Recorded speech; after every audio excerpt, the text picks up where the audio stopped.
Повільне вбивство кримсько-татарських активістів. Окупаційний суд Сімферополя вкотре переніс засідання у так званій справі Веджия Кашка ще на 2 тижні на 24 січня. Окупанти свідомо завдають шкоди учасникам процесу як психологічної, так і фізичної. Цього разу причина перенесення така. До суду не доправили одного з фігурантів справи – Асана Чапуха. Днями його шпиталізували з внутрішньою кровотечею. Адвокати клопотали про переведення інших фігурантів справи під домашній арешт.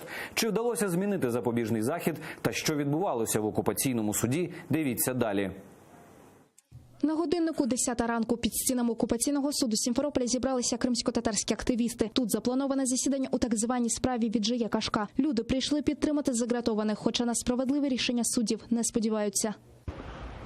На какое-то справедливое решение суда, по сути, я не рассчитываю. Хотя нет никакой доказательной базы, что кто-то вымогал какие-то деньги, что, то есть все эти обвинения надуманные. Но так как работает сегодня правосудие в Крыму, говорит о том, что оправдательного приговора ожидать от них не приходится.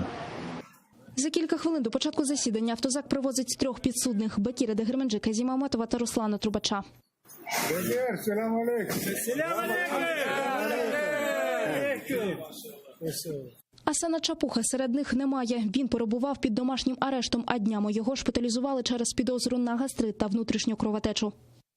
На сегодняшний день Асанага испытывает как раз-таки вот это прошлое, когда он находился в СИЗО. Сейчас ему тяжело, потому что до того, как его закрыли в СИЗО, он никогда не применял лекарства, он здоровым человеком был и не пытался прибегать к этим лекарствам.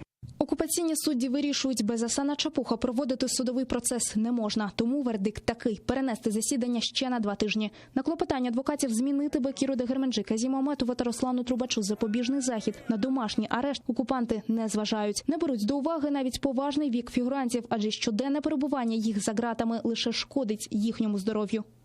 Хотел сказать также о своем подзащитном, это Казим Ага. Его здоровье уже просто критическое. Я его вообще таким не видел. С каждым судебным заседанием он все хуже и хуже. Он говорит, что он задыхается очень сильно и еле-еле дышал, когда я его увидел. Он говорит, что ему вроде бы делают какие-то уколы, но они ему не помогают. Мы на самом деле уже привыкли к тому, что постоянно подтягивают момент до основного суда, когда будут выносить приговор. Они просто издеваются каждый раз, особенно когда они перевели моего папу и Руслана Трубача в спецблок. Плюс ко всему там еще сидит Эдем Ага Бекиров, которому в принципе такие условия содержания запрещены, потому что ужасно это не звучало, для человека это смерть на самом деле.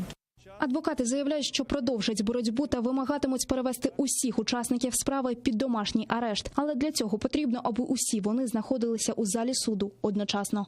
На сегодняшнем заседании судья даже не стал рассматривать данные ходатайства, сославшись на то, что нету всех участников процесса. Когда эти все участники процесса будут, нам также неизвестно, а у людей каждый день на счету. Казіма Аметова, Бакіра Дегерменджи, Руслана Трубача та Асана Чапуха окупанти затримали у листопаді 2017 року та звинуватили у вимаганні грошей у громадянина Туреччини. Насправді це він завинив гроші ветерану національного руху кримських татар Веджия Кашка. Він пообіцяв гроші повернути, натомість звернувся до російських спецслужб, звів наклеп. Окупанти використали цю ситуацію і затримали кримсько-татарських активістів. Захисники називають справу надуманою та заявляють, що кримських татар переслідують виключно за їхню громадянську позицію. Мілена Амеді, Заман, АТР.